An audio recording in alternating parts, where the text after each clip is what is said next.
What's up, YouTube friends? This is Biay Nikin and welcome back to my YouTube channel.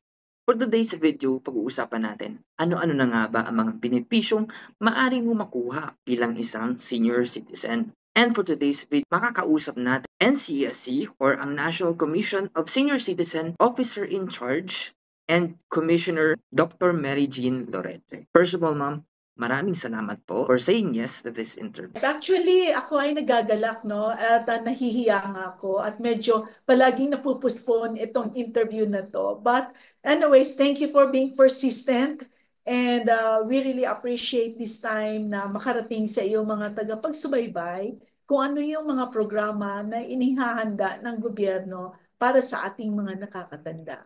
Sige, ma'am. First of all, ma'am, para po sa mga hindi nakakaalam, ano po ba muna yung NCSC or yung National Commission of Senior Citizen? Ano po yung mandato nito? Ano po yung purpose nito? Ito ay created by law in 2019, RA 11350. Nakita ng ating gobyerno na we are an aging population. Tumatanda po ang ating mga mamamayan. Ibig sabihin, kung nung araw ang buhay ng isang Pilipino ay 70 years old, nawawala ka na. Ngayon, makikita natin marami tayong mga 100 years old and even beyond. So, dahil sa kailangan nating paghandaan itong aging population na sinasabi natin, kailangan magkaroon ng isang ahensya ng gobyerno na mamamahala kung ano yung mga benepisyo, ano yung mga welfare and rights, at ano yung mga dapat na programa para sa nakakatanda. Kaya nagkaroon ng National Commission for Senior Citizens. Itong komisyon na ito ay batang-bata at meron itong mga 7 members na commissioners kasama ang chairperson upang ito ay maipamalakad lahat ng programa sa buong Pilipinas. Bali, as of the moment po, ano na po ba yung mga programa from DSWD na nalipat po sa NCSC? Okay, ang unang programa na inailipat sa atin ay yung assistance to older persons, no? Kasi meron talagang programa kung saan may pondo na kung saan um, yung mga ating organizations ay pwedeng humingi ng konting tulong para lang to fund their meetings and general assemblies. So yan yung nailipat sa atin ng taon nito. Pangalawa na nailipat ay ang centenarian cash gift. So effective January 1, 2025, hindi na ang DSWD ang mamimigay ng 100,000 peso cash gift pag umabot ikaw ng 100 years old. And ang pangatlo ay yung pinakabagong batas na ang tawag dyan ay ang expanded centenarian cash at 11382, no? So yan po yung pinakabago kung saan ang national government nagbibigay ng cash gift na 10,000 pag ikaw ay umabot sa edad na 80, 85, 90 at 95. Alright.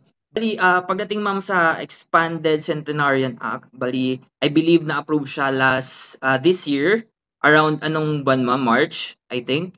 February.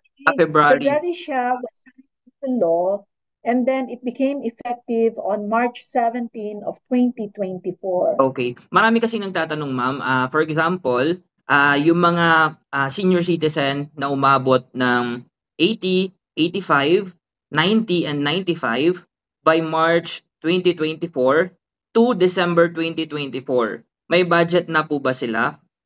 Or wala pa? Sa ngayon, ang ibinigay na budget ng DBM sa NCSC is to cover the milestoners ng January 1, 2025 hanggang December 31, 2025. Anong ibig sabihin nito?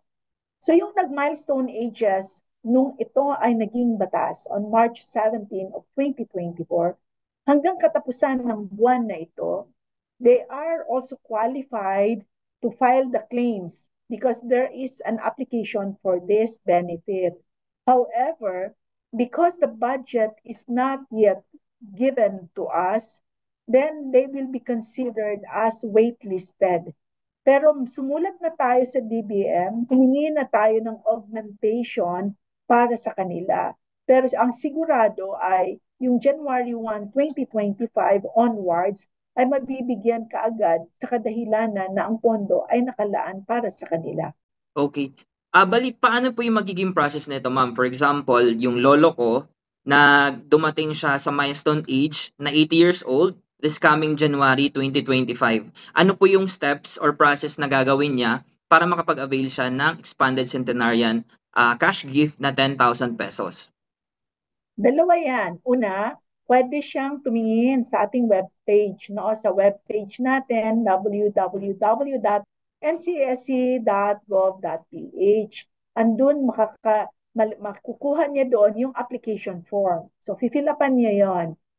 Or kaya naman, dumiretso siya sa OSCA, yung Office of Senior Citizens Affairs, kung saan siya membro, o kaya sa LGU, kung nasaan ang ating local social welfare development officers. Sila ay ang magpa-process nito. Merong mga requisitos na kailangan nilang ibigay at ito ay i-validate ng LGU or ng OSCA. At pagkatapos nito, kung kumpleto ang kanilang mga documents, ipapasa ito, iaakyat ito sa local chief executive para sa recommendation. And then, ifo-forward ito sa ating regional offices para matingnan ng ating regional offices yung kanilang mga papeles. And then, iaakyat sa central office para sa kanilang payroll. Okay. Bali, linawin ko lang, ma'am, kung na-gets ko yung statement kanina. Bali, ito ay kailangan nila i-apply. Hindi siya automatic na, pag dumating ka ng 80, 85, 95, and 90 and 95 ay automatic silang mabibigyan ng 10,000 na cash grant. Correct po ba, ma'am? That is correct. That is correct. It has to be applied for because it's a benefit. So it does not mean na automatic na 80 ka, hahanapin ka namin. Hindi. Kailangan mag-apply kasi meron tayong validation. At alamin natin na yung nakasaad sa yung application form at yung mga basic requirements na kakailanganin ay nandoon din. Okay. Ano po ba yung mga basic requirements, ma'am, na i-require if ever mag-apply? Ang pinakauna, ang application form. Pangalawa, ay kailangan ng primary ID. So kung meron ikang live birth certificate, okay na yon. Kung wala, pwede rin yung iyong national government ID na PhilSys, yung meron tayo ngayon. Yan. So yan yung ating primary ID, kahit isa sa kanila. Kung wala talaga yung dalawa, pwede din naman ang ating tinatawag na passport. Pwede rin ang mga any government-issued IDs, kunyari medical doctor kagaya ko, pwede ang PRC. Pero may kasama itong isa pa. So ibig sabihin, kailangan dalawa sa ating secondary ID requirements ang ating isa-submit para ito ay ma-validate. Of course, natural naman, kailangan natin ng photo ID, no? 2x2. O kaya isa din na half body na kailangan yung ating picture na nandoon din. So heto siya, heto lang yung mga basic requirements na kakailanganin upang tayo ay maka-avail, ma-process yung iyong claim for the benefit. Okay. How about those, for example, next year, aabot po ng 81 or 84, hindi siya pasok doon sa milestone na tinatawag. Ano po yung mangyayari sa kanila? Hindi, maghihintay talaga siya. Kung 81 siya, maghihintay siyang umabot siya ng 85. Kung 79 siya, hihintay niya maging 80. Kung 93 siya, maghihintay siyang maging 95 siya. Okay. Bali yung application, ma'am, ba gagawin, dapat 80 ka na or 85 or pwede siyang gawing in advance? Pwede siya 4 to 6 months prior to your birth date, no, for the milestone. Pwede ka nang mag-process ng iyong claim. Okay. How about, ma'am, doon sa mga, for example, yung senior citizen ay hindi na makatayo since yung mga age na yan ay medyo may ano na, medyo may kahirapan na yung physical ano ng mga ating mga senior citizen. Paano yun, ma'am? Mga bedridden, may sakit, mga OFW na nasa ibang bansa na magma-milestone sa ganyang edad, makakakuha pa rin po ba sila ng ganung benefit? That's correct. So kung ikaw ay may sakit at nakalatag sa iyong higaan, pwedeng mag-issue ng special power of attorney. So ibig sabihin SPA and the authorization. Pag ikaw naman ay naninirahan sa ibang bansa, subalit ikaw ay Pilipino at ikaw ay pasok sa milestone ages, pwede rin i-process yan sa pamamaraan ng pag-submit nito sa iyong DFA o kaya sa Department of Migrant Workers o kaya sa ating CFO o yung Commission for Filipino Overseas. Okay. How about ma'am, for example, merong senior citizen na mag-80 for next year, but unfortunately namatay. Makukuha pa rin po ba yung benefit ng kanyang kamag-anak or hindi na po? Yes, kailangan din ng mga requirements para dito. Una ay kailangan na siya yung talagang recognized surviving kin at saka merong mga other documentary requirements kasama yung ating death certificate niyan para yan ay maproseso at matingnan na katotohanan ay milestone ager na siya pero siya ay namatay bago niya nakuha ang benepisyo. Okay. Bali clear na naman po. How about dun ma'am sa Centenarian Act na 100,000 pesos? May changes po ba sa process nung nalipat sa NCSD? Wala naman, pareho pa rin, except na ang ahensya na mamumuno at mamimigay nito instead of ang ating kaibigan na DSWD ay nandito na sa komisyon natin. So ano yung magiging process ma'am just in case maabot na ng 100 years old ang isang senior citizen pagdating next year? Ang gagawin pa rin ay, of course, yung ating application, di ba? Kailangan pa din naman nating fill upan yun. Kasi hindi nga natin pwede silang hanapin unless na sila mismo alam nila yung kanilang karapatan din na benepisyo. At ito ay isusumiti din sa kanilang OSCA o kaya sa Local Social Welfare Development Office para ito ay ma-validate. Kaya pupuntahan po kasi yan sila sa bahay-bahay nila eh. Ang pagkakaiba ng expanded at saka ng centenarian in terms of the giving out of the cash, ang ating centenarian, it has to be done on their birthday. So, isa-celebrate natin yung birthday niya sa araw na yun sa pagbibigay ng bigay na regalo ng ating gobyerno sa kanila on that date. Pero ang expanded centenarian, pwede kasi siyang anuhin natin, pwedeng maging quarterly, ibig sabihin, lahat ng mga milestone agers sa isang barangay ay pagtitipunin natin at sila ay bibigyan pang isang beses lang. Kasi kung iisa-isahin natin sila, hindi din naman sapat ang ating manpower resources at ang ating logistics. Kaya para siyang yung ngayon na current na indigency program under DSWD na yan siya ay ginagawa on a scheduled basis, either quarterly, semestral, or monthly. Okay. Bali yung requirements nila ma'am is same pa rin. The same pa rin, walang pinagbago. Okay. Let's talk about doon sa database na pinablish ng NCSC. Actually, nung ginawa ko siya last year, nasa a million pa lang po ang naka-register. Pero nung ngayon, ilan na po ba yung nasa listahan niyo, ma'am? More than 7 million Okay. already are registered in our online registration and counting. However, sa kadahilanan na kasama sa batas ng Expanded Centenarian Cash Gift, ang pagbibigay ng um, responsibility sa NCSC ang i-develop ang Elderly Data Management System or EDMS. Ito ay atin ding ikakaskade at gagawin. Ibig sabihin, yung EDMS natin, siya yung totoong patunay kung ikaw ay milestone ager already. Kasi ang mga datos na ipapasok natin, although almost similar to the online registration, this one is more validated and verified. Kasi yung current na online registration natin, ikaw or ako pwedeng magrehistro on our own. And sometimes there's a duplication or a triplication of the data and the name. And there is no validation there. Pero dito sa EDMS, sa kadahilanan na kailangan natin ng validated data, ang ating LGU, ang OSCA, sila ngayon ang maglalagay ng mga kanilang miyembro na mga senior citizens. Okay. So paano ma'am, for example, doon sa mga senior citizen na hindi pa nakakapag-register, paano po yung process ng registration sa NCSC database?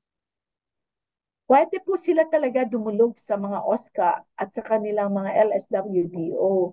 Ngayon, mga January, February, magko-conduct tayo ng training sa ating mga OSCA at sa mga LSWDO at magkakaroon tayo ng mga programa para dito sa Elderly Data Management System kasabay ng ating advocacy or information drive regarding the availment of the expanded centenarian cash gift. Okay. Let's talk about the social pension na makukuha ng ating mga senior citizen. Bali, as of the moment, ma'am, may idea po ba kayo kung kailan malilipat yung pag-handle ng social pension sa ating mga senior citizen from DSWD to the NCSC? Akin, kung titingnan talaga natin, hindi lang talaga yung pera or economic or financial assistance na binibigay ang naging ang programa ng NCSC. Ang programa ng NCSC ay malawak, lalo na yung aming ginawang mga directive settings on the programs like wellness and health, livelihood, opportunities, caregiver, at marami pang iba. Ang social indigency program is just one of the benefits na ibinibigay natin sa indigent population. Currently, sinasabi nga na sa DSWD, sa palagay ko, hindi handa ang NCSC na ilipat sa amin sa ngayon ang programa na yan sa kadahilanan na malawak ito at marami ang ating beneficiaries. In terms of manpower and logistics and offices, although regional na tayo ngayon, ay hindi pa kami ready para yan ay tanggapin ang napaka mabigat na obligasyon or responsibilidad. At alam naman yan ng DSWD kasi kami ay nagkikipagtulong sa kanila and they have been very much helping us out. No? Ibig sabihin, we are working closely with them and we thank them for that. Pero yung huli naming pag-uusap, nitong bago lang, inamin namin na ang NCSC ay sa ngayon, huwag muna, pero sa kalagitnaan ng 2025, matapos namin i-roll out ang centenarian at expanded centenarian, kung saan makikita na natin kung ano yung kakayahan namin at ano yung kakulangan, then pwede na kaming mag-usap with DSWD kalagitnaan ng 2025 upang pag-aralan ang transition kung heto nga ba ay dapat ilipat sa amin o dapat manatili sa DSWD at kung sakaling ilipat ito ay ma-determine natin kung ito ba ay 2026 o kaya 2027. But we are looking at 2026 really. So currently, ma'am, just to clarify, yung 1,000 pesos na social pension ay binibigay pa lamang sa mga indigent senior citizen, hindi po para sa lahat. Paki-clarify naman po nung benefit na yon. That is correct. The indigency program or the social pension was created again by law. Sa kadahilanan na sa batas natin nagsasaad na kung sino yung wala sa buhay ay dapat alalayan ng ating gobyerno. So, under sa DSWD, ang indigency program ay may 4 na criteria. Una, kailangan indigent ikaw. Pangalawa, ikaw ay walang trabaho o kaya pangatlo, walang pensyon, walang tinatanggap na suporta economically sa family. Pang-apat, ikaw ay mahina or ikaw ay may sakit. Sa ngayon, yan yung criteria ng DSWD. Subalit, alam din natin na there are more than 600,000 waitlisted from this indigency program. So, ang ginawa ngayon ay merong batas na nakaumang na ito ay gawing universal social pension na magkakaroon ng karapatan na lahat ng senior, 60 and beyond, kaya ikaw ay mahina ang pangangatawan, merong suporta sa pamilya, o kaya may pensyon, ikaw ay bibigyan ng gobyerno ng iyong karampatan na sustento. Pero as to when it will be implemented, we have to wait for Senate. The version coming from the House of Representatives is already okay. Pero ang hinihintay ay ang sa Senado. So I think that's a wait and see. Okay. Lilinawin ko lang, mama, yung Universal Social Pension ay na-approve pa lang sa Congress at nasa Senado pa lang. Hindi pa po ito batas. Magiging batas lang to once na-approve na ng Senate at napirmahan ng ating presidente. That's correct. Opo. Then another benefits po ng pagbabago sa benefit ng mga senior citizen, bali nag-publish po kayo sa inyong Facebook page na hindi na nga kailangan ng ano po yung hindi na kailangan ng handbook ba yun para makapag-avail ng medicine discount? Ano po ba yung pagbabago doon, ma'am?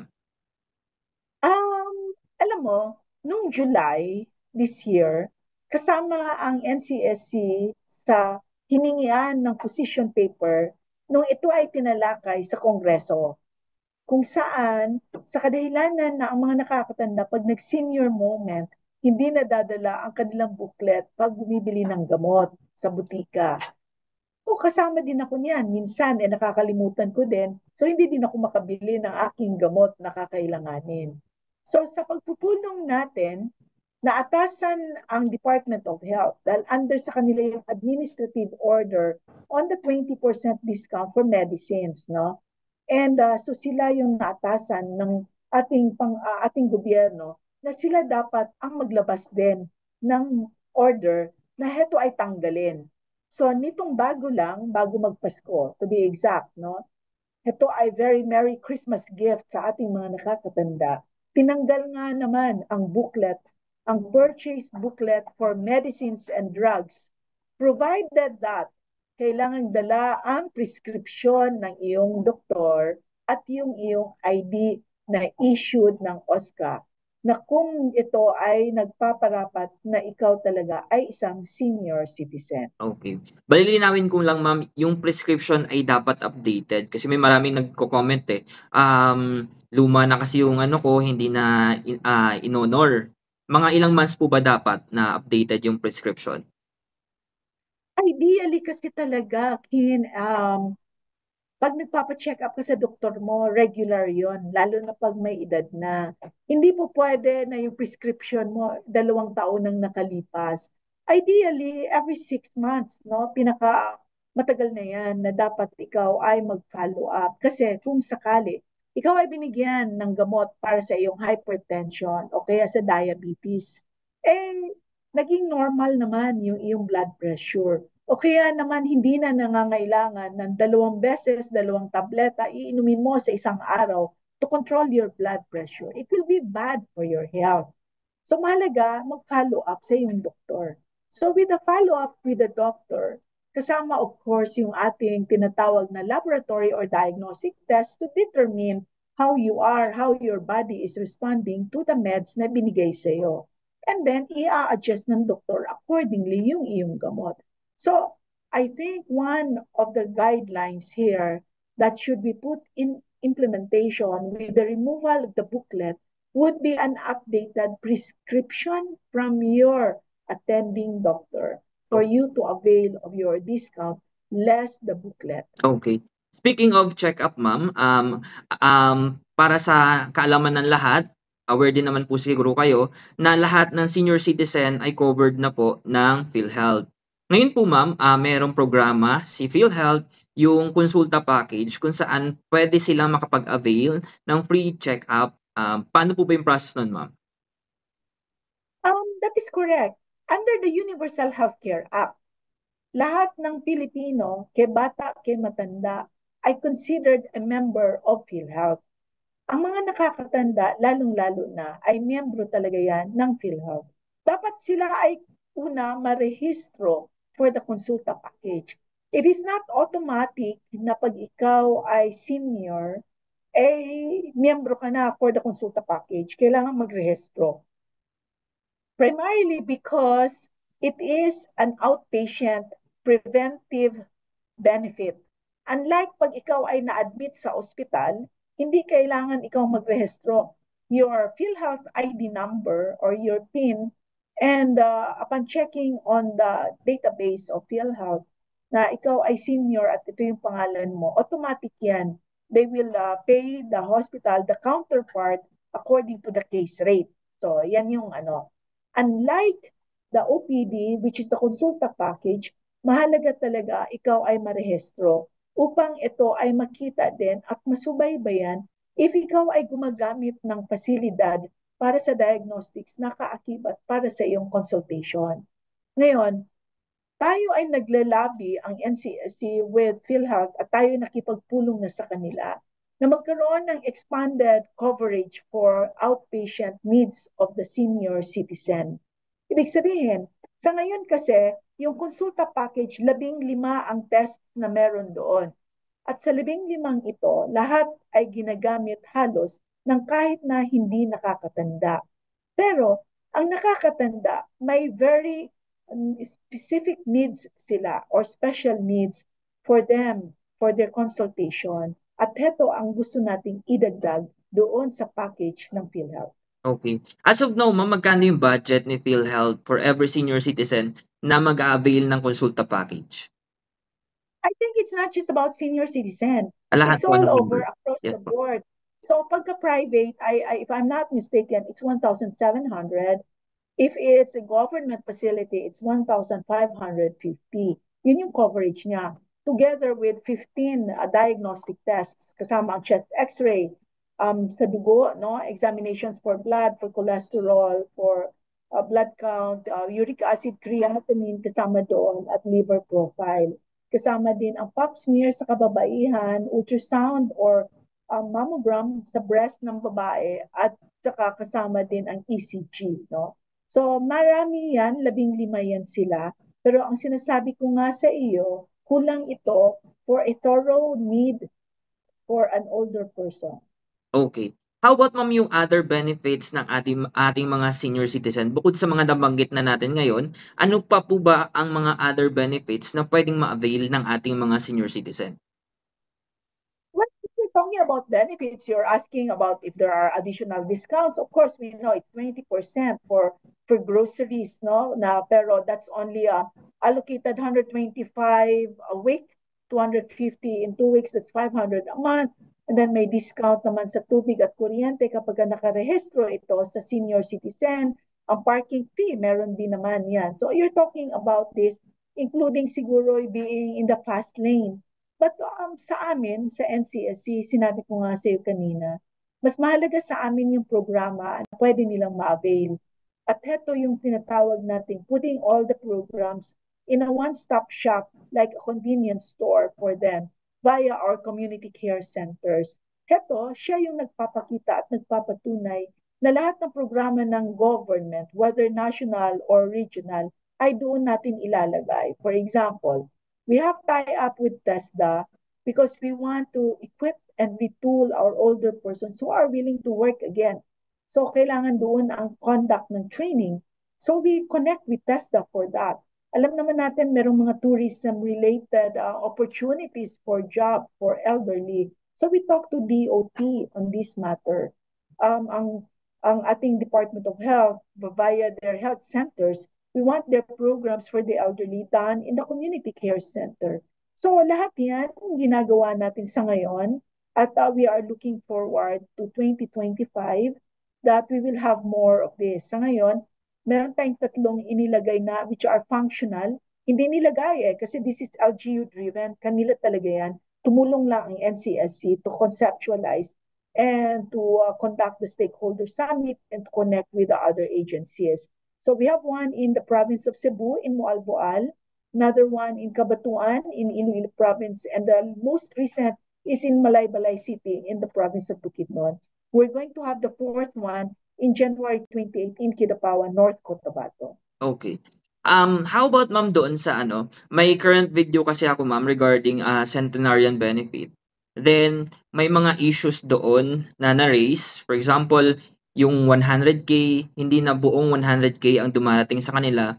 Ngayon po na ang NCSC na mag-handle sa pamamahagi nung benefit na yon, paano yung mga ganitong incident, paano sila magpa-file ng complaint or magreklamo para at least sure na kung 10,000 ang budget, like the expanded centenarian gift cash grant, and 100,000 for the Centenarian Act, ay makakarating ng buo sa ating mga senior citizen.